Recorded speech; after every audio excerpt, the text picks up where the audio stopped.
You've unlocked a round table. Welcome to the Lost Level episode 104. My name is Chris. With me, as always, is Alex. Hello. And in our Lost Level episodes, we go over the news in games and movies. So why don't we just start off with gaming news? Right. Well, to kick everything off, this week was the the Game Awards by Jeff Keighley. Right. Like That's his baby. Is it the Spike?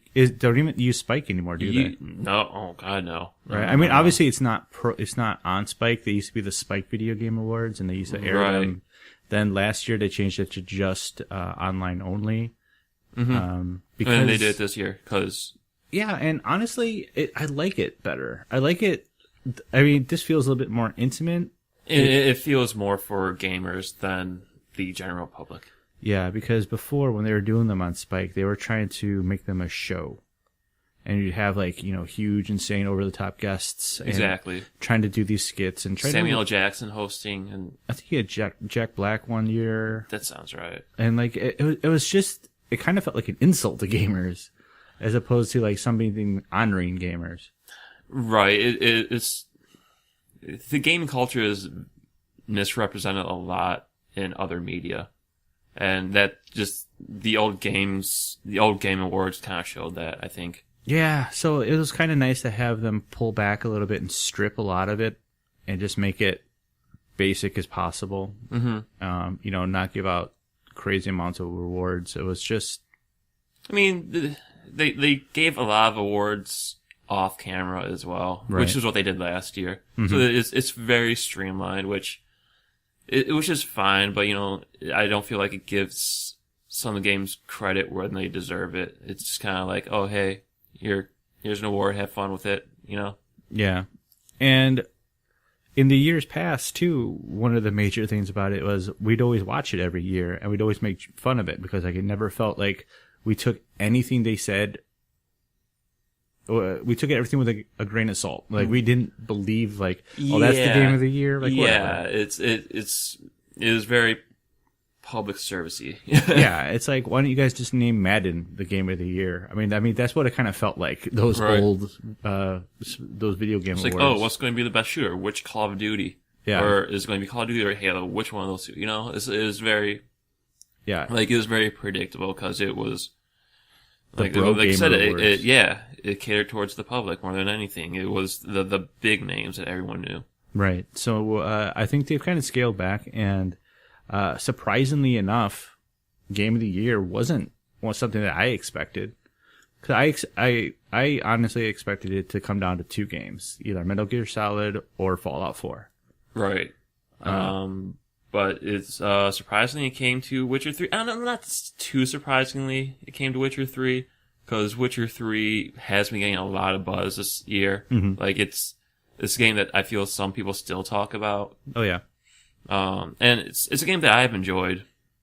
I just haven't sunk enough time into it because of Metal Gear Solid 5 and Fallout 4. Right. And those were my mainstays. But I mean, it's awesome, you know, to see this smaller known franchise gain that recognition. Yeah, I was honestly surprised when they said Witcher 3, and when they said it during like the beginning, like just talking about it, I'm like, really? That's even nominated, let alone winning? It's like, holy shit. No, I could totally see it because it is a very impressive game, and just like the world building they do in that game is fantastic. Like every mission has almost a Mass Effect type depth of story to it. Seriously? No, yeah, seriously. Like there's a lot of care and craft into that world that they've built. So I totally see that. Like it took a lot to make this game. That's amazing. Like I didn't really have that much desire to play it, really. I don't know. Like it didn't hit my radar. I'm like, I heard Witcher and Witcher 2 were decent games. I liked Witcher 2 quite a bit. I never really got into Witcher 1. But they were originally PC games. Yeah. And something that I couldn't get into very much because I'm not a PC gamer. And then when I heard they ported it over to consoles, I heard the control schemes were very difficult. Well, I played Witcher 2 on the Xbox 360, and I felt the controls worked well for the controller. Like, they mapped everything out pretty well, as best they could. I didn't feel encumbered by it at all. Okay. So they did a good job with that, I think. And so, but this game did feel a lot more with console in mind. Oh, that's cool. Yeah. I think I'm gonna have to try it now. You should. Yeah. It's but it is a vast open world game, and I know if you play games like I play games, so you're going to get really sidetracked. Like you're going to have to cut from that and really hit more story and plot point things and side missions, because there's so many dots on the map to go to. Mm-hmm. That gets really distracting. That at some point I just had to cut myself off. I'm like, no, I can't keep doing this. Yeah. So yeah, I'm the same way, man. I'm notorious for that. Like right now, personally, I'm playing Rise of the Tomb Raider, and I keep on just doing all this collecting and finding shit, and I'm like thinking that I'm gonna sink maybe like 10 to 12 hours in this game and finish it, and there I am. I'm more than that already. I know I have to be. Are you guessing around 20 at this point? Probably. Just because I keep on going around collecting shit, shooting shit, like, and just trying to max out my character. And I need to stop doing that shit. Like, I got to the point, like, we're recording this on Sunday evening. It was, I woke up early, and I'm like, all right, I'm gonna beat it. Before my daughter wakes up. I'm gonna go through, stop collecting shit, I'm gonna go beat it. And she wakes up, I make breakfast, go back to it, and I'm thinking it's noon, and I'm still like, oh man, the Bears game's about to start, because we live in Chicago, so like maybe I want to watch a little bit of that. And I go to her like, hey, what time is it? She's like 2. I'm like, what? Oh my god. So I wasted most of the morning. So you jumped time going around collecting shit. Like I need to stop. I'm playing Fallout 4 right now, so I know exactly what you mean. Like, I need to find aluminum cans because I need more aluminum to build a power generator for this new settlement that I needed. Mm-hmm. Like, it's fucking ridiculous. That's why I'm scared of Fallout 4. And that's the thing. You don't need to do, as everyone says, you don't need to do that building thing, but you kind of want to at points. Oh yeah, definitely. It's going to annoy the shit out of me. Like, I've been building magazine racks and bobblehead stands to place all my bobbleheads in and place all my magazines in. And it's just, I got my nice pad in Diamond City. Well, I want to make a nice looking bachelor pad, so I'm going to have these nice lights up and a nice couch, and I have a bar there and a pool table. Like, I'm making kind of swanky, as much as you can make something swanky in Fallout. Like, everything still kind of looks run down, shitty, but at least I have some good furnishing. Yeah. And I would do the same exact thing. I know I would. I was talking to somebody last night who was playing it, and she was like, she restarted it and just started gaming in a completely different way. And like, it's to the point where like, I need to start doing that, but that's just speccing into a different whole tier of perks and everything. I'm like, it's just a huge rabbit hole to fall into. Yeah, and I keep putting it off. It's hilarious because I haven't played very many games this year. I've been really focused in on the Lost Level movie aspect. So I've been watching a lot of movies, but I've been doing both, lazy ass. Yeah, pretty much. But so Fallout 4 came out. I'm like, all right, I know I'm gonna sink in a lot of hours to this. So I started playing it. I started like reading some articles and seeing some videos. Like, shit, I'm really scared of like putting too much time into this game because I'm gonna sink in way too much. So I'm gonna play a quick game. I'm gonna play Until Dawn, right? Just to cleanse my palate. And I'll go back to Fallout 4. And then I'm like, you know what? Rise of the Tomb Raider is cheap this week. I'm gonna go buy that. So I went to go buy that and play that. So like, I'm coming up with excuses. The next excuse on my list is gonna start playing Destiny. So like, I have all these like excuses on my list, which you made me buy Taken King as well. So I'm going to be playing that with you, right? And still playing Fallout because you're more diehard than I am, right? I just should not sleep anymore. I think that's going to be the best route of action for me. Yeah, so I'm scared of it, but like I know it's a great game. I mean, I loved Fallout 3, God knows. So I don't know, man. I'm trying to stay away, but we'll see. I'll eventually get there when I run out of stuff to play. Right, but I mean, we kind of have a small bet going on at this point. I mean, we have to determine the terms and conditions of it about what game's going to win the most Game of the Year awards. Oh yeah, we do need to work that out. Because like you think Witcher 3 for the Game Awards was kind of an outlier, which I think that you might see it crop up on a good number of lists this year, especially specifically for Game of the Year.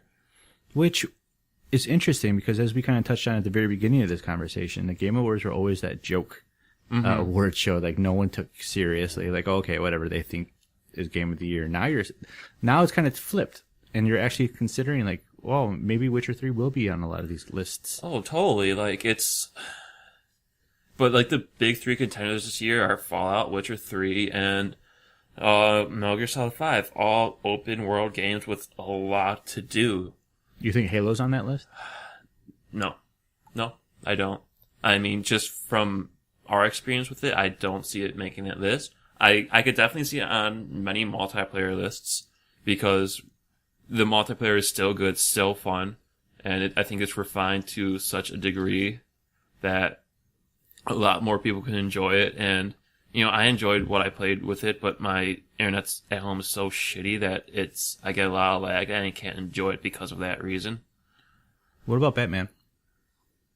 I don't know.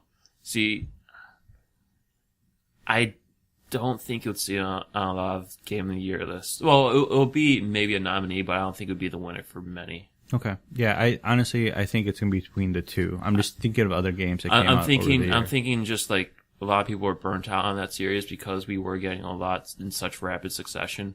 And Joker trophies take a toll on you. Or I'm sorry, Riddler trophies. Yeah. They definitely take a toll on your psyche. You're like, ugh. That's the game I didn't touch at all this year, and I still have to. And once again, I'll just not sleep. Yeah, I started it. I never finished it. I didn't like the Batmobile as much as a lot of people did. Maybe I'll just borrow yours. I don't know. Yeah, I'm more than happy to, man. I'm so like the saddest thing is like I've become so accustomed to digital download that like the idea of switching a disc out to play a game exhausts me. Like I'm like, oh, I could play this game, but I have to find the case and I have to eject this one disc and put the other disc in, and it's just such a process. I just won't play this game. Like it's gotten to that point. It's sad. I do that with movies. Oh, well, and that's why you do your Voodoo thing so much. Yeah, I mean, I live on my Voodoo, and if I have the disc that I need to watch, it's like, I'll watch this. I'll watch this thing else instead. God. So I'm the same exact way, just with movies. Yeah, that's we're a sad generation, right? We're so spoiled. Yeah, Wally's gonna happen for real. But okay, going back to the Game Awards, grats to Witcher 3. I think it's a deserved title. It's definitely a strong contender for that, so I totally see it winning that. But you mentioned Batman, and also announced during the Game Awards was a Telltale Batman game. Yeah. Because they apparently don't have enough projects to work on at this point. Yeah, and the thing about Telltale is they keep on knocking them out, and they're still putting out quality effort. And these are quality stories. Yeah. And I think I've heard so many great things about Tales of the Borderlands that I downloaded the season a while ago. I'm definitely going to play it before year end because I feel like because I didn't play a lot of different games, it might be in a top list for me. I could see that for because you. I'm hearing a lot of positive stuff about it. And you being more towards those story-oriented games with a lot of narrative, I could definitely see that being up your alley. Yeah, so I'm excited to sit down and play it. That's another one that I'm putting in front of Fallout. Yeah, Black Friday sales really killed me because then I bought a couple of things that I never really planned on playing this year, and all of a sudden they were super cheap, so I bought them. Disney Infinity 3.0? That's your fault. No, that's your fault. That's your fault. Yes, your fault. We were at Target, and you were looking at it, and you go, oh, well, you have 2.0. Well, yes, I do have 2.0. You said, this is only $35. You should probably get it. I'm like, I don't know. And you're like, you should probably get it. You probably should. And I did. And then you decided to get it for yourself as well. Because I saw co-op. Okay, you will have seen that regardless. Yeah, well, I didn't realize it was co-op. I wasn't thinking about it. And now I am back with a vengeance. Yeah, I was looking through which figures you had. You don't have the collection I have quite yet. No, but I just started. Yeah, exactly. I'm like that crack fiend. I'm like, you give me these stupid come to life figures, and it's stupid amiibos all over again for me. Where I'm running around to all these stores trying to find all these stupid things. Who has the sales going on right now? And I played a little bit of it this weekend. It's cool. I like it. I like the Star Wars feel to it for sure. Right. I didn't touch my 3.0 yet. It's still packaged. Yeah. Like I don't want to. I really like I really like the Star Wars. It's cool. Like I'm gonna play a lot more of it. I've heard the main game features have improved a lot in 3.0, so I'm really interested in seeing what they've done with it. It's interesting. I'm digging it. Like I would totally play it more. However, another game that I got during Black Friday was Guitar Hero Live. Oh yeah. And my daughter and I played that pretty much all weekend. Really? Yeah, like nonstop, just rocking that shit out. She enjoyed it, I assume, then? Yeah, well, she better than you? We're about equal. So you're both sucky, is what you're saying? Yeah. But we're on the easier levels. We're not on the basic level. We're on the second level from basic, where it's just using 3 buttons. Okay. The white buttons, not the black ones yet. Right. See, I haven't even touched one of the new guitars, so I'm so acclimated to the old ones, and it may take a while for me to get used to the new one. Yeah, it's a little bit different, but it feels more natural if you're actually playing a guitar, because you have 3 buttons on the bottom, which are your white sets, and then you have 3 buttons on the top that are your black ones. Okay. So then you can, you hit both of them at the same time. You can hit like one or the other. Okay. It's a cool combination. It feels more natural when you're playing it. However, my brain doesn't comprehend it. It never did with these music games, so that's why I kind of stayed away from them for a long time. Even your DJ Hero over there that you use as a end table. It's a nice stand, man. It is a nice stand. It works just fine. But I like those games. I enjoy the music in them. It's just fun. So and that's the main draw to it, I think. Yeah, the good music that you get to play along and interact with. Right, and as you know, when you come over all the time, I used to have music video channels just on in the background and just playing. You got rid of that channel. Yeah, they got rid of that channel. AT&T got rid of that channel, bastards. But I'd always had that in the background, just having random stuff on. So now, then one of the cool features about Guitar Hero Live is you can have this similar type of thing where you can just log in and it just plays videos and you can play along with the videos. Oh, that's cool. And it just keeps playing them. But I mean, I assume after a while, like, the library gets repetitive if you just keep that on so long. Yeah, it probably does. But I just thought that was kind of a cool concept that I can actually watch a video now and play along with it. I'm like, that's cool. That is cool. So I like that. Anyways, we're getting really sidetracked That's here. fine. It happens. Also from the Video Game Awards, we saw some Far Cry Primal, finally. It looked... I thought I was going to be done with Far Cry after number 4, but this one looks really good. Like it has that Far Cry DNA, but they're taking it in such a different direction that I think it's going to feel very fresh. Yeah.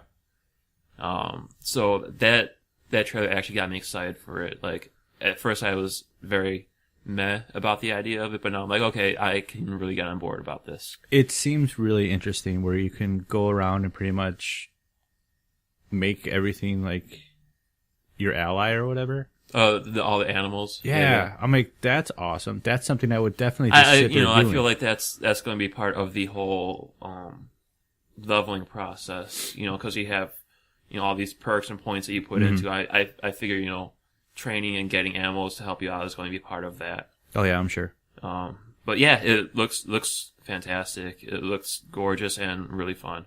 So I mean, I'm on board now for that. Oh yeah, and once I heard that, I'm actually kind of on board for it. You didn't play 4 at all, I did you? didn't. I always wanted to. Did you play 3? No, I didn't. Did you play Blood Dragon? I bought it. No, dude, you need to play. No, you. I started it. Okay. I started Blood Dragon. I didn't get very far. You would love Blood Dragon just because of the aesthetic. It's Kung Fury, it is Turbo Kid, it is all that. Like, yeah, I know. I enjoyed what I played of it. I haven't gone back to it. And I know 4 is a great game. It's it takes a lot of time. That's I know. I'm scared of those games at this point. You know, I'm at a time in my life where I don't want to commit 100 hours to a game. And I don't blame you. Like if we did this professionally, if like this was our jobs, I could get behind playing all these games all the time. Oh yeah, absolutely. Like if we did But this is our fun little side project, and I mean, between recording and seeing movies and trying to fit other games in to talk about, it's impossible. Yeah, it's hard. And trying to have a social life outside of, each other. Mm-hmm. Yeah. I mean, I love you, Chris, but I need to talk to other people at some point. Yeah, I mean, absolutely, man. I 100% agree. I'm sick of you, so. Oh, I didn't say that. Oh, well, that being said, this is the last Love Level episode. Oh, okay. But yeah, no, I completely agree. I liked what Primal had. Once I heard about that, like, you could just do that with the animals and, like, make them part of that. That's what I did. Like companions and everything? That's what I did in Shadow of Mordor. Like, once I got that stupid ability where I could, like,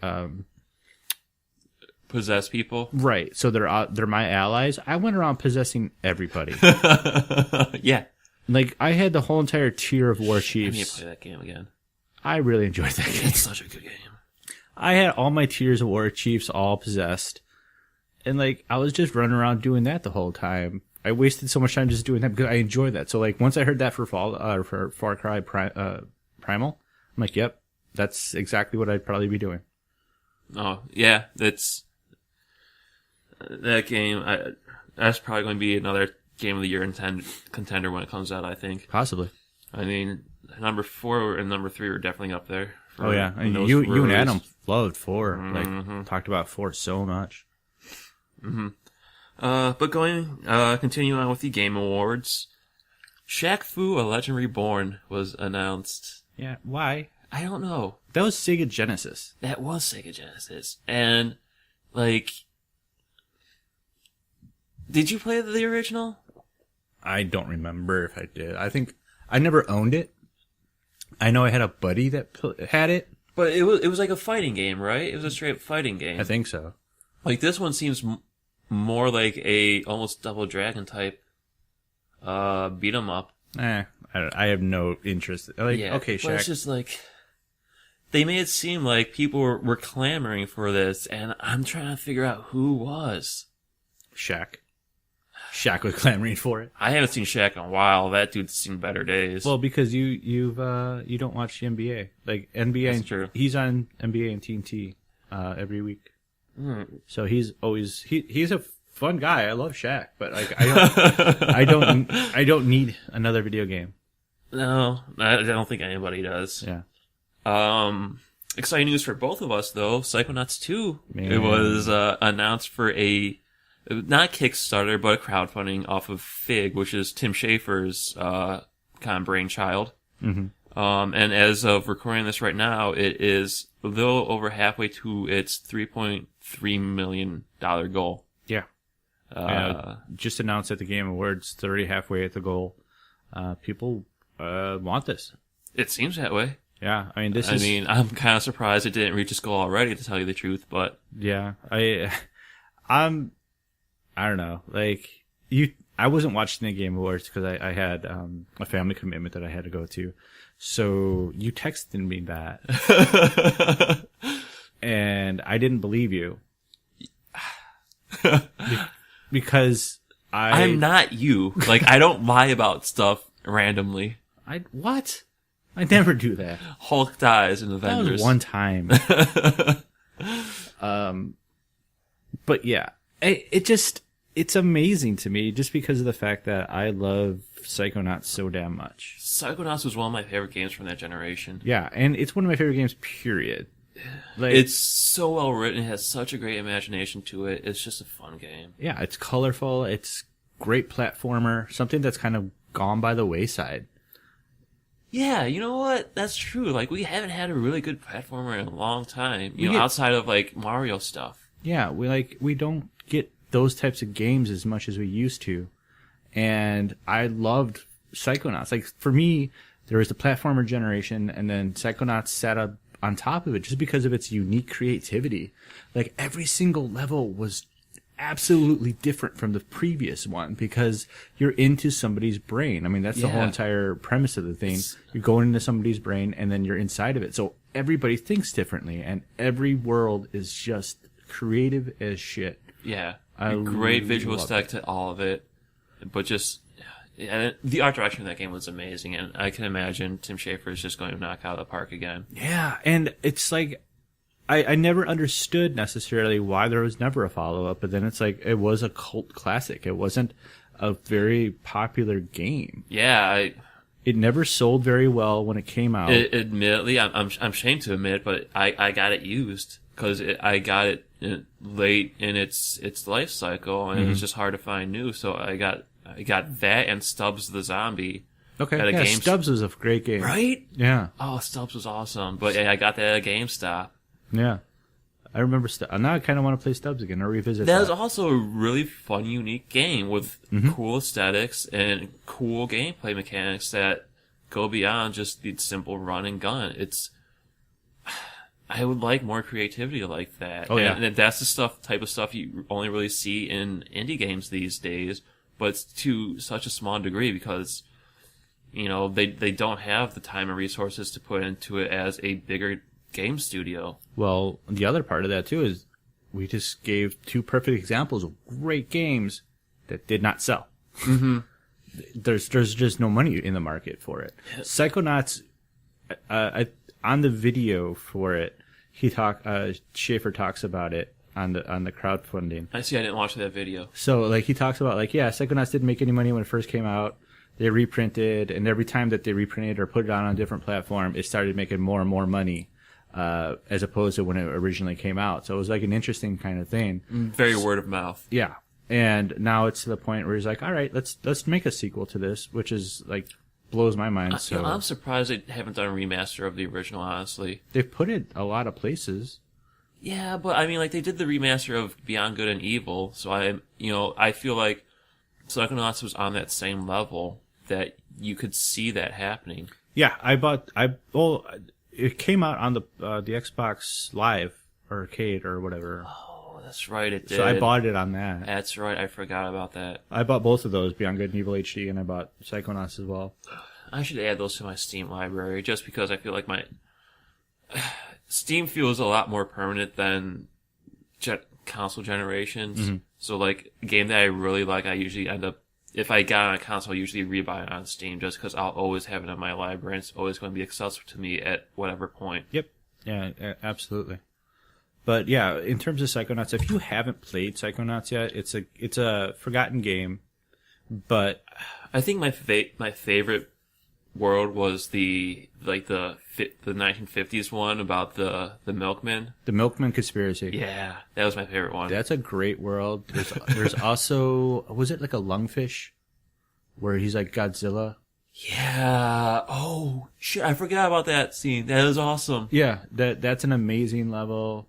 I really like one of the last levels where it's like very colorful. Spanish kind of. Oh yeah. It's kind of like the Day of the Dead. Yeah, the bullfighter. Mm-hmm. That was just great stuff, man. There's so much good stuff in it. So yeah. Honestly, if you haven't played Psychonauts, you can find it on, I think, the Xbox Live Arcade. I think it's on Steam as well, I believe. Yeah, you can find this game. There's plenty of options to get pretty easily. Go get it. Check it out. If you like platformers, it has a lot of heart. And, going back to the whole platformer thing, I feel a lot of the platformers turned into the kind of the action-adventure game where you're climbing and jumping out, like Uncharted or Tomb Raider. Yeah, I mean, you still have, Ratchet. You still have those types of games. Yeah. So, I mean, that's what we've kind of gotten, But even then, there's a lot of shooting in Ratchet and Clank. Right, yeah. So you still have that, but it's more, like you said, kind of shooter-ish. This one is just a fun platformer. Definitely check that out. I already contributed to the Kickstarter. So did I, yeah. So I'm excited. I want this to come out and come to fruition. So, what else did you have on the stories? Well, I mean, we were kind of talking about how developing can be, a lot of work goes into it. So that kind of brings me to Greg Miller's speech. He was the I forget the term they used, but he was basically the YouTube star that got the award. And he went on to give a really good speech that I really appreciated, just because, I went to school particularly for video game art. So Right. I understand a lot of work that could be put into it. And I know people that work in video game companies. I know, how much work they put into it. So he gave credit to everybody in the video game industry. He was like, yeah, I do this, it's great. But he thanked everybody in the industry that puts in so many long, hard hours, crunch time where they're working 60 hours, 80 hours a week sometimes, just really knocking out so they could produce these things that we all enjoy. And so he gave a lot of credit to the whole industry just for that. And it was very classy of him and humbling, just for him to do that. It was fantastic on his point, I think. Yeah, it's something that we've always preached here at Lost Level, obviously, where you have all these forgotten people. And we talk about it when you buy used games. We talk about it all the time, where all these people spend a couple of years of their life, especially for these big games, nonstop, eat, sleep, drink this game for 2 years. They push all their passion into it, and then it comes out, and then you have a lot of people on the internet who talk critically about that. Right. They don't appreciate your effort, or they'll go out and buy the game used because they just want it for cheap. So then the person who spent all that time and that money never gets rewarded for their efforts. Mm-hmm. It's just gone by the wayside. So you always have those type of people who are like, am I doing the right thing in my life? Because you're getting like this negative feedback. You're not seeing this. And right. And there's, we're from the outside looking in, and we don't get a good perspective of it. But I mean, I recently read an article about, some of the biggest misconceptions about game production. And it's like, the top one is that game developers are lazy, and that's definitely not the case. Like, they're working hard. Oh yeah. And it's like, we give a shit about, games about, missing these features or, being buggy as hell, but it's like, it comes down to a lot of time just at time and resources, and, they don't have enough people to pay to get these features in there or, refine this. And especially when it comes to bugs, you have maybe a room of 100 QA testers, and maybe that's a generous amount, I don't know. But, they're playing at, hours on end, and yes, they'll come across these bugs. But once the game's released to the public and you have tens of thousands of people playing it, this bug that may have taken them 200+ hours to come across, someone could find it in 5 minutes just because, it's the right set of scenarios that come in, and it's an impossible feat to really knock all the bugs out. So yeah, it's a never-ending cycle, because you have publishers, but like, we're launching on November 13th. Game ready or not, we're launching. So who looks, if the game is still broken, they've worked their asses off 24 hours a day, 7 days a week. Yeah, it's not them being lazy. It's a matter of the deadline. They push out a deadline. They come out with a day one patch, just trying to get everything done. But like, who gets that negative? It's not the publisher. It's always the developer. Like, oh man, you guys suck. You can't. No, I feel like the publisher gets a lot of it, because I mean, a lot of the developers aren't known. Look at EA and Ubisoft and Activision. These are the big companies. Those are the ones people will know. And like, it's okay. Who makes the Call of Duty games? It's Activision. Okay, we know that. But there's so many other studios. There's Infinity Ward, and there's Treyarch, and there's all the other ones. So I feel like Activision gets the brunt of that, and I mean, I kind of hate to say it, they should get the brunt of that hate, because they are pushing so hard to get one out every year. Well, for Call of Duty, yeah. I mean, yeah. But I know what you mean. For some of these smaller named ones that aren't annual, mm-hmm. Yeah. Yeah, it's just a shame. So like that speech, you couldn't have said it better.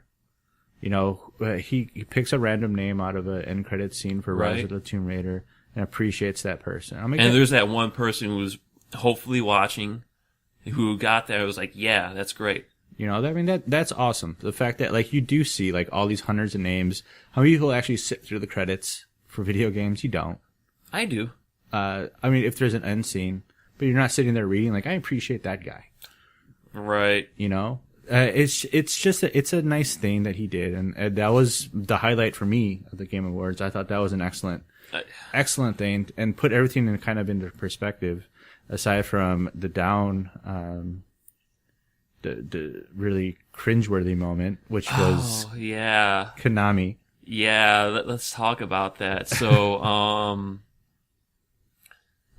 Metal Gear Solid got an award, and Kiefer Sutherland went up to accept the award because Konami put some legal restriction on Hideo Kojima so that he could not, in fact, attend the awards. Right. Because that whole thing's such a shitstorm right now. I thought he's on vacation.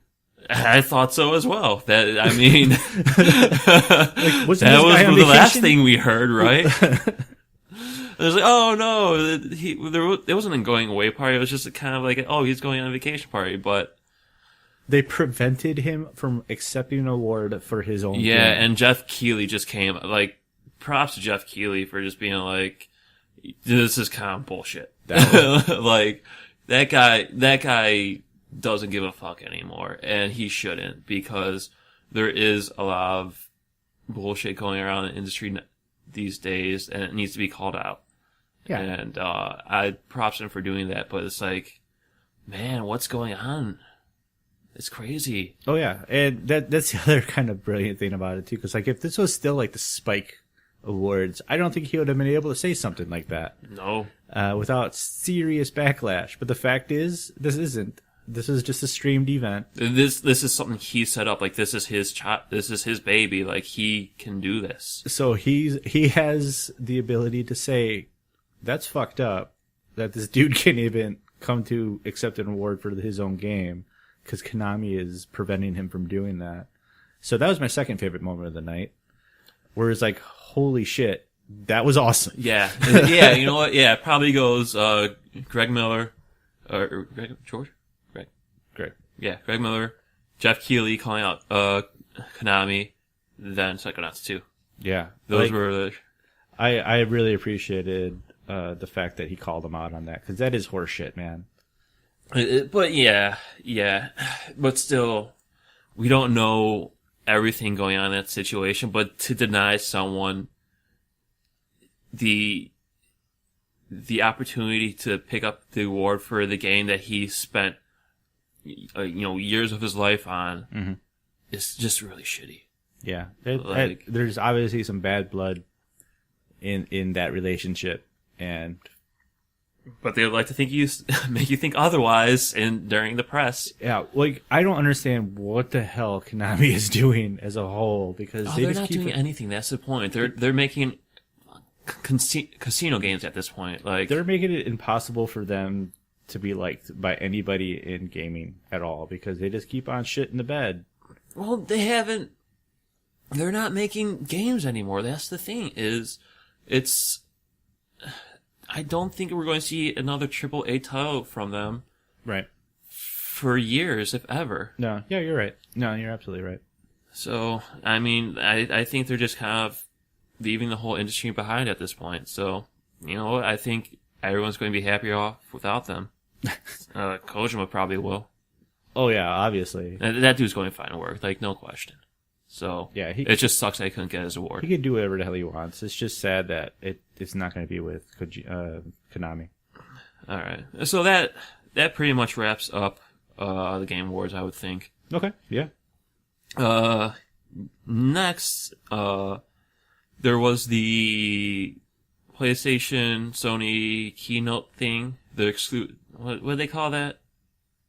The PlayStation Experience. Mm-hmm. Not a lot of news out there, but one of the biggest thing is they showed a longer trailer of the Final Fantasy VII remake. Yeah, very good thing to bring up. Surprised and excited for it. Yeah, like the biggest thing that I liked about it was how it's not committing itself to the original style of the game.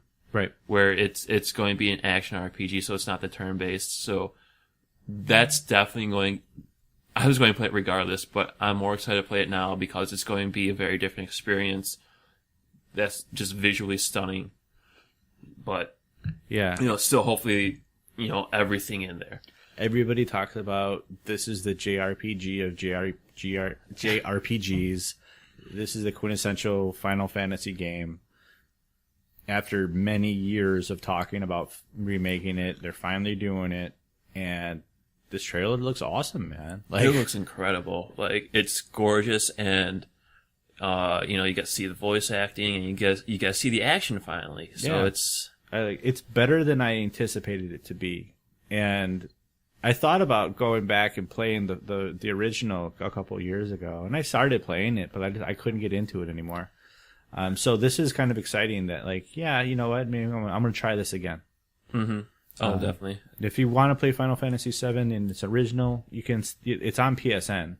Yeah. Like, you can still play that, the turn-based one. This one's not going to be come out anytime soon. Oh, I can't imagine. A lot of the stuff they showed looked like it was very early in the game's story. And yeah. They're like within like the first section, the first area, like the first 5 to 10 hours of the game. And I think by the time I stopped playing that game, I had over 100 hours put into it. Yeah, they got a long ways to go, obviously.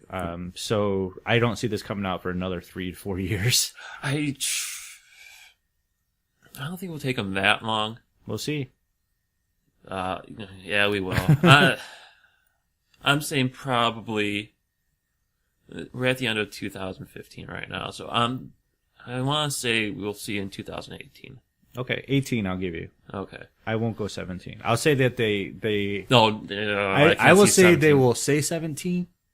Like holiday of 17, and then it'll get pushed. Square doesn't have to do that shit, I don't think. Oh, yeah. I mean, they've been doing a lot more publishing for other games. And I'll say that they'll announce it for that, and then they'll get pushed. So we'll probably see end product in 2018. See, no, I don't even see that. I think they're giving us just enough so that we know it's being made, that they don't have to give us a date quite yet. They're going to give us a date when they have a good date set in mind. Oh yeah, I don't think they're going to give us a 17 date. Okay, fair enough. Okay, so past that, I think the final thing I kind of want to talk about, which is just it's an odd kind of development in the game cycle, but Uncharted 4, the store will include branching dialogue options. So what do you mean by branching dialogue options? I imagine it's going to be kind of Mass Effect-y in some sense, where you get to choose what Nathan Drake is going to say. So let me read the article. Yeah, it's kind of interesting that they would go into this, especially for the fourth and final game of a series that hasn't done any of that stuff, and for it to now finally kind of give you this new option. Yeah, it's kind of weird. I mean, it says that Nathan's basically talking to his brother Sam, and you gotta choose what he says to Sam. So it's like, this game is supposed to be a spectacle. It's supposed to be like an action adventure movie that you get to play. So adding this element to it, I'm not sure how I feel about it. Like, I want to sit down and experience it instead of almost, I mean, a lot of time when I'm given an option in game, I sometimes agonize over it, and I don't want to do that. Yeah. I want to just sit down, experience, and enjoy what's given to me, instead of really thinking about my options and how I play through it. Like, that's why I play Fallout, that's why I play Witcher. I don't want to play this game for that. No, this is, I mean, for me anyway, Uncharted 2 was the height of for everybody. For everybody. Like, the 1 was okay, 3 was also okay. Yeah, 3 wasn't nearly as good as 2. No. So I just want to watch this experience. Like, I just want to be part of this adventure for Nathan Drake in his final one, and having the option. Supposedly. I'm cool with it being the final one. Like, we don't need to beat a dead horse. Right. This is. We started seeing a little bit of the decline of the franchise in 3. So now it's like, all right, let's finish up Nathan's story. It's good to go. But I don't know about changing the formula so late in the game. Mm-hmm. But I mean, you have to wonder how much of an effect these dialogue options will have, and we don't know. Yeah. So we're only speculating at this point. But I mean, I hope it doesn't bring out something bigger to an alternate ending or something like that. It possibly could. Where it's like a good ending and an evil ending, like you would see in Fable or something like that. Possibly. And I just hope that's not the case. Okay. All right, and that wraps up for game news, I think. All right, movie news, my baby. Let's start off with the Avengers Civil War trailer. It took me way too long to actually watch that trailer. Yes, it did. It took me a week to watch that trailer. I'm like, yeah, I'll get to it. I'll get to it. But I'm dumb, and I forget things, especially like watching trailers. Especially when I keep bugging you about it. You didn't bug me about it at all. Not too much. I try not to. Only if we're talking about it on a podcast, I make you watch stuff. Just because I know how you are. I know that. Yeah, I get burnt out on trailers for movies. Yeah, and you don't want to know that much. And that's, what? Kudos for you for that. So, I mean, that's awesome. Nowadays, in the age of a trailer that's giving away too much, and we're definitely going to talk about that in the next trailer that we talk about after Marvel Avengers Civil War. God. So remember I said that.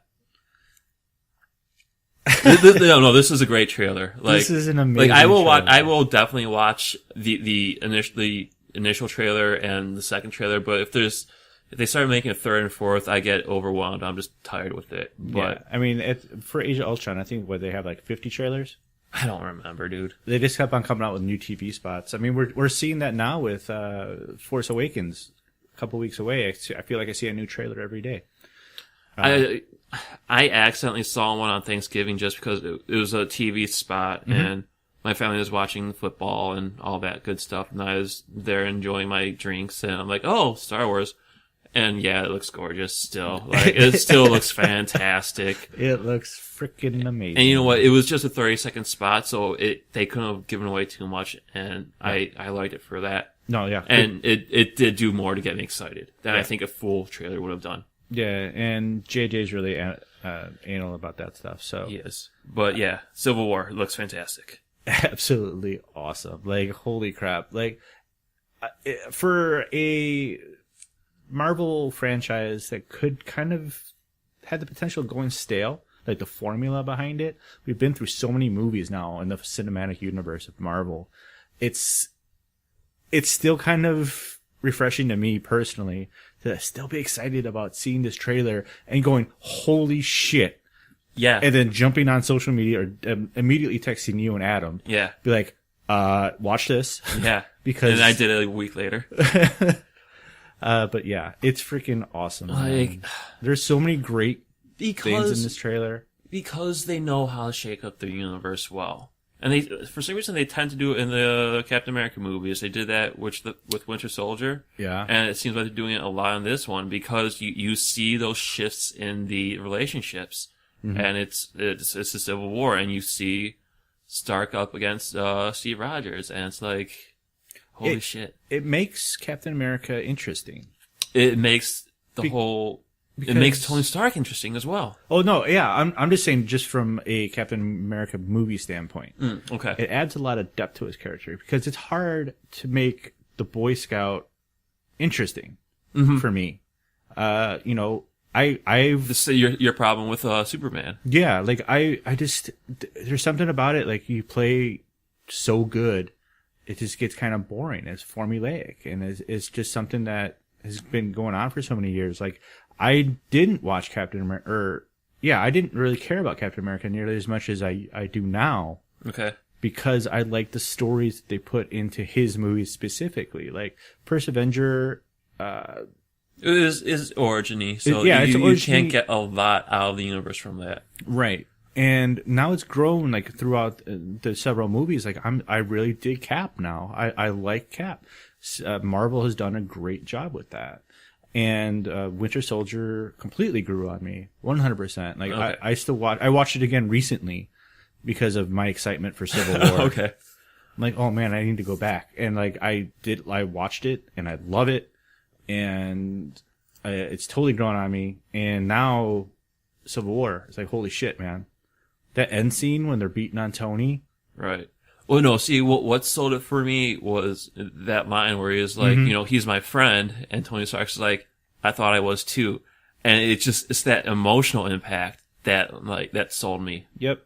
I was like, that's perfect. Yep. That is perfect, because that is such the case. It's these guys that band together and are out to fight evil together, and it's like, well, what do you do when you're at odds? It's exciting. Dude, it's really exciting. Like, holy crap. I was so stoked when I saw this. And as you said, that line broke my heart. Right? That, like, he delivers it so well. yeah, I was so, that broke my heart. And there's just some great action scenes. You get your first look at Black Panther. Mm-hmm. Really quick glimpses of him. Like, there's some great stuff in this trailer. And, oh my God. And recently confirmed that Spider-Man will make an appearance in it. I mean, I figured everybody at this point assumed, but it's been recently confirmed, like, yes, he will be in Civil War. Yeah, So that's just going to be another element that I'm looking forward to. That's why they cast him. And they've had interviews with him talking about it, like being on set. So like, obviously he was in it, but like, they didn't show him in the trailer, which is, I think, good, because I had this talk with people where it's like they wanted to see Spidey. I'm like, no, man, this trailer isn't about Spider-Man. This trailer is completely different. This is about the relationship gone bad.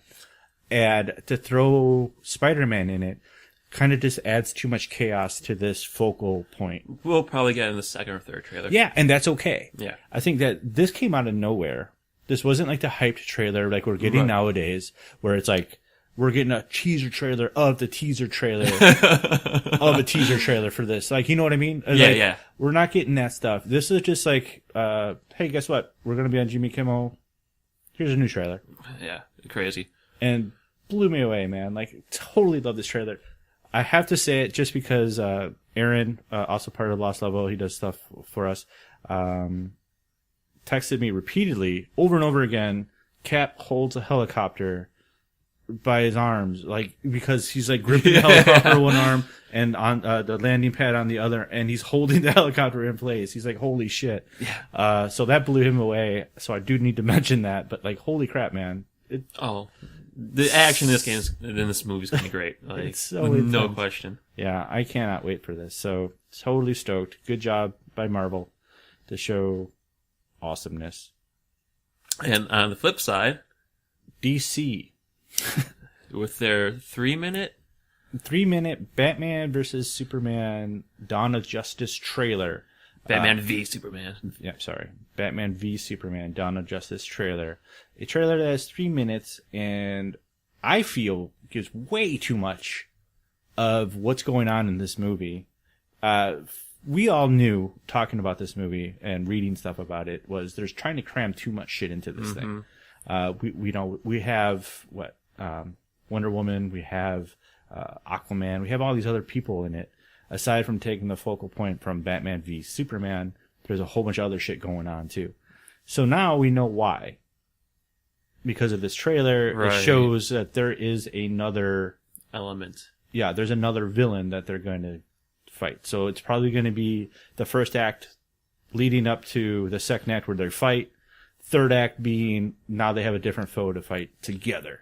The pacing of this movie is going to be all over the place. Like, Yes. it's going to be insane. Yeah.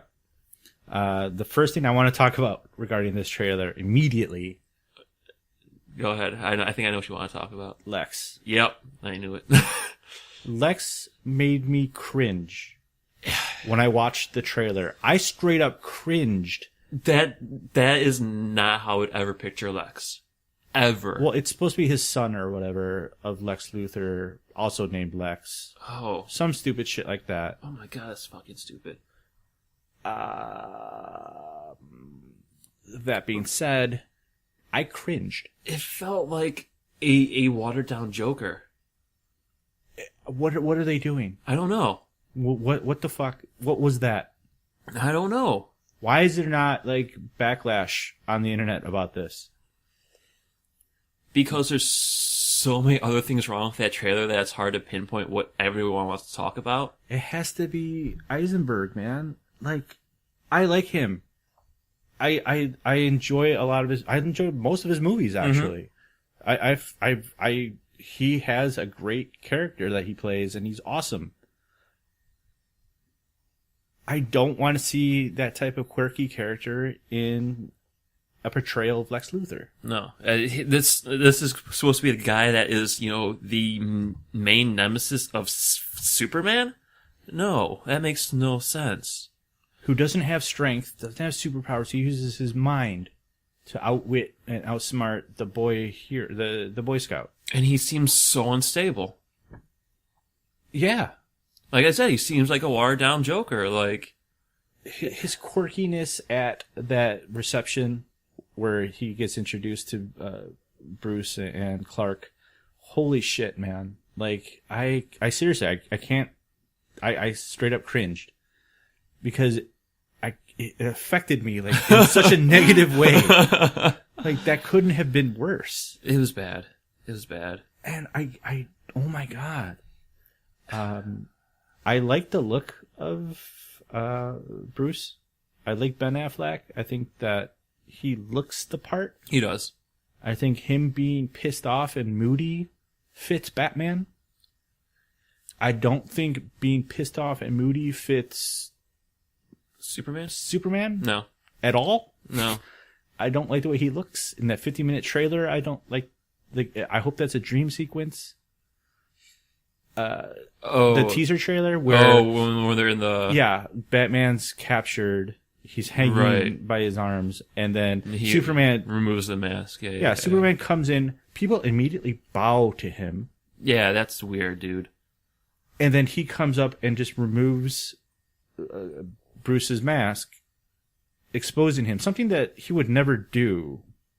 Superman wouldn't do that because he respects people's, hiding their identities and stuff. He could see it, through X-ray vision, but he wouldn't show that through the world. Right. He wouldn't expose him to here's Bruce Wayne, he's Batman. He's not that kind of person. No. But Snyder has made him into this person now. This Messiah-like figure where people are in a huge flood and they're on top of their roof. They make a Superman symbol, the S. And then there he is. They're reaching out to him, floating there behind the sun. Backed by the sun, yeah. Oh my god, man. It's pretty awful. It is. What are they doing? I don't know. And I want to be positive about this. I really do. But it just seems like it's a clusterfuck at this point. Because I appreciate Batman. Batman's one of my longtime things. If you look around my house, there's Batman shit. Yeah. Like I really like the Batman shit. I like Batman. Like I love. So I'm not like a Marvel fanboy. I like Marvel. I probably right at this point enjoy them more because of the cinematic universe. I'm appreciating them making more. smarter decisions. And like but I still like DC. Like I don't hate them by any means. But their movie universe, it's like after Man of Steel, and now I'm watching these trailers. It's like, guys, come on, man. Like we don't need this grittiness. I don't. I know. Well, I mean, are we talking about the end of the trailer where we see the other villain? It's a trailer. It's out. So I mean, at this point, I feel like it's like anyone who's excited about it would watch the trailer, and this is kind of a spoiler, I would guess. But like, yeah, I mean, it's a mainstream trailer, so it's not like we're spoiling anything necessarily because we're talking about a trailer that's out, something that anybody could see. I guess. Okay, well, it's weird that they're bringing this villain in now. I don't know if is that supposed to be the villain, like, because I've also had these talks, with friends and fans of DC, and they're saying no, that's not him. I'm like, dude, that's him, and they're like, no, it's not. I'm like, no, that's him. Are you fucking stupid? So I believe it's him. Okay. Because he looks like a Ninja Turtle with the CGI. Yeah. But the reason behind that, obviously, is he grows stronger. Yes.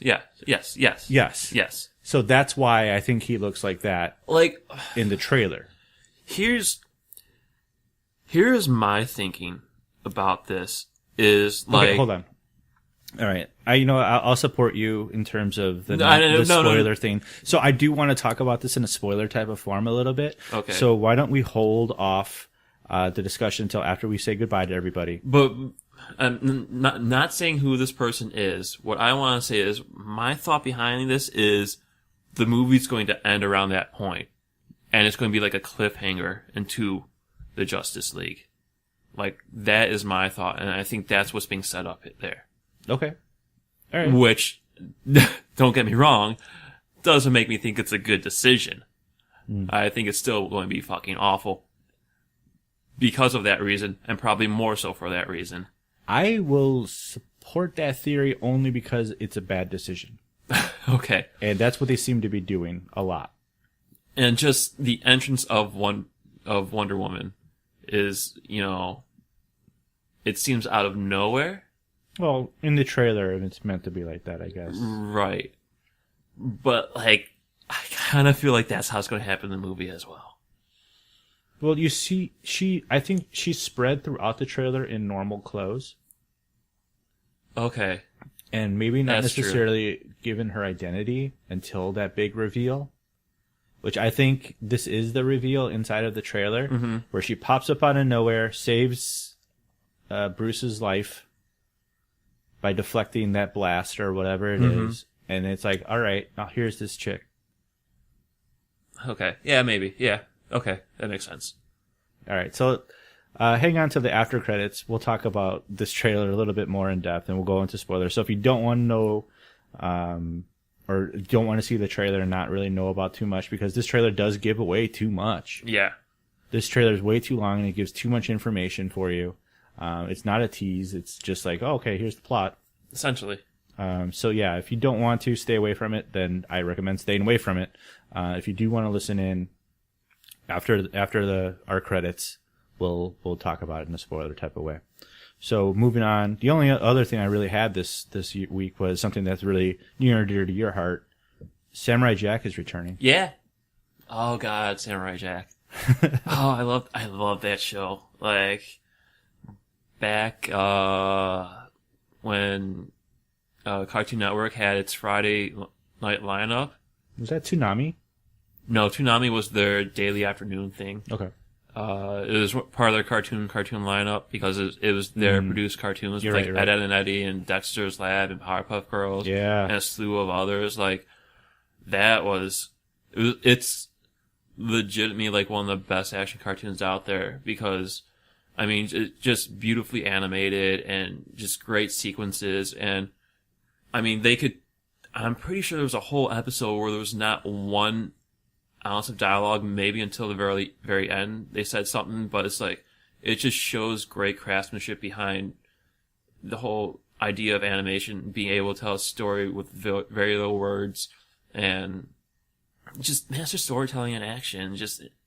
And so they're bringing it back, and I'm so excited about that. Yeah, that sounds like, honestly, I'll be first to admit, I did watch Cartoon Network a lot back then. Mostly Dexter's Laboratory.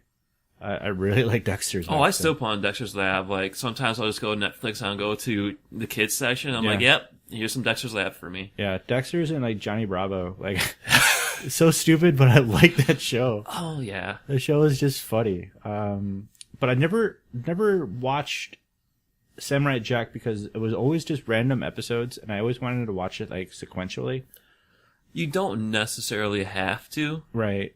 And I didn't know, and I didn't really do any research on it, so I like, rather than just catching an episode here or there, I always wanted to wait and just watch it. And I never got around to it. So I didn't necessarily watch it as much as I wanted to. I definitely do now. Just seeing everybody's excitement for this, and obviously your love for it. So I definitely want to check that out and listen or watch it. Oh, it's definitely worth it. Yeah. Yeah. So that being said, that's really it for movie news. I think we kind of talked to death. We've been talking for an hour now, just bullshitting about stuff, which is good. Yeah.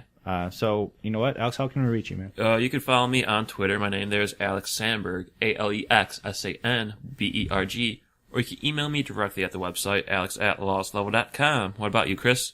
I am at twitter.com/calmintensity. I'm also on Instagram as Chris is Calm. All of our social media links for Lost Level are on lostlevel.com in the upper right-hand corner. We have links to our iTunes, our YouTube. Definitely check out our YouTube page, subscribe to it. We're doing a lot of cool shit. We're trying to expand on that and doing some exclusive content on there, like some unboxings and hopefully soon some videos for us just bullshitting and talking. I need to adjust the way I play video games so it's not boring for you guys to watch instead of my meticulous playthrough of Fallout where I'm looking for fucking aluminum cans. Here's 20 minutes of Alex looking for a can. God damn it. I hate myself for that. But yeah, we're trying to expand that channel out and do some cool shit there. So follow us on Twitter, Facebook, everywhere you possibly can. Thanks for our new listeners. Really appreciate that, as well as our new followers. So lostlevel.com, upper right hand corner. Check us out there. And as always, everything's posted on Lost Level. So we'll talk to you guys soon. Hang on. We'll talk about spoilers for Batman v Superman: Dawn of Justice. Yeah, it's spoilers, I guess. Yeah, spoilers for the trailer. Yeah. But weird we have to say that, dude. Yeah, we don't necessarily want to go into it just because, hey, man, some people are excited for this movie, and I don't want to necessarily spoil what we saw in that trailer if they don't want to be spoiled. And you know what? Yeah. That's cool with them. I respect that. Let's talk about it after this. So we'll talk to you guys soon. Hang on, and we'll talk. Spoilers? Yeah. It's kind of like our roundtables. Spoilers. Spoiler section. So Doomsday. This is completely impromptu. Like we did not, plan this by any means. It's just like our discussion led to this. But yeah, Doomsday. It has to be Doomsday. Right. Like who else would that be? I don't know. So is it Lex trying to resurrect Zod, it going wrong, mutating into Doomsday? It seems because that's what the trailer kind of implied. Right. Because you see Zod, you see him getting the body. And you see Lex doing some weird scientific shit.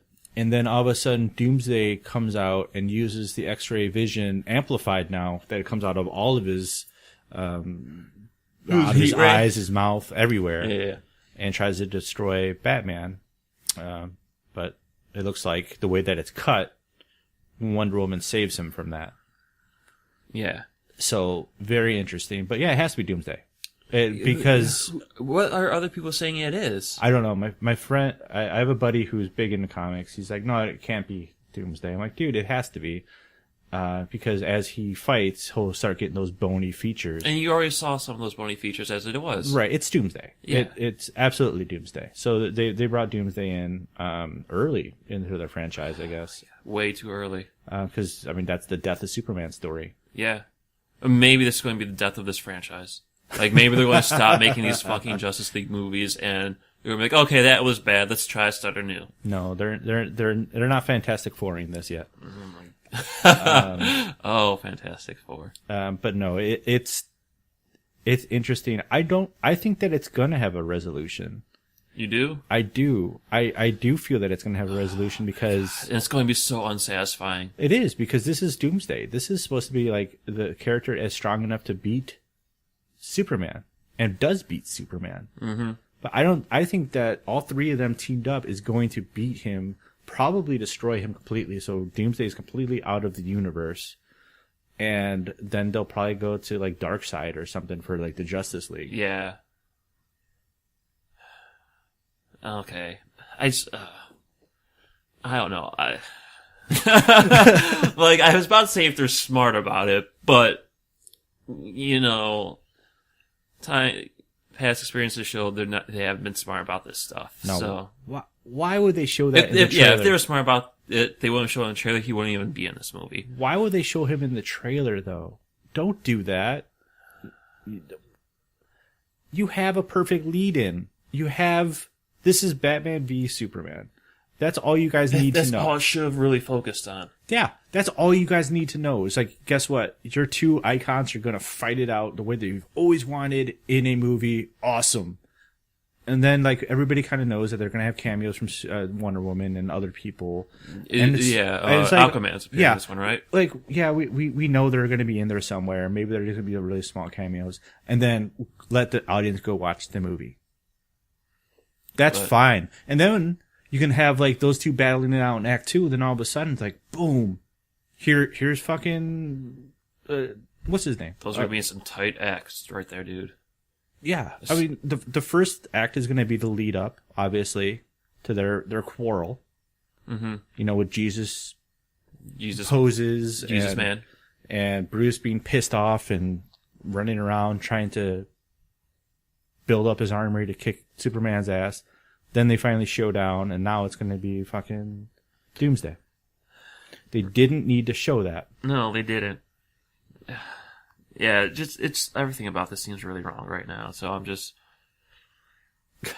I am excited to see the train wreck at this point. I loved your face because you watched it here before we recorded. Yeah, you like didn't watch right it before we recorded.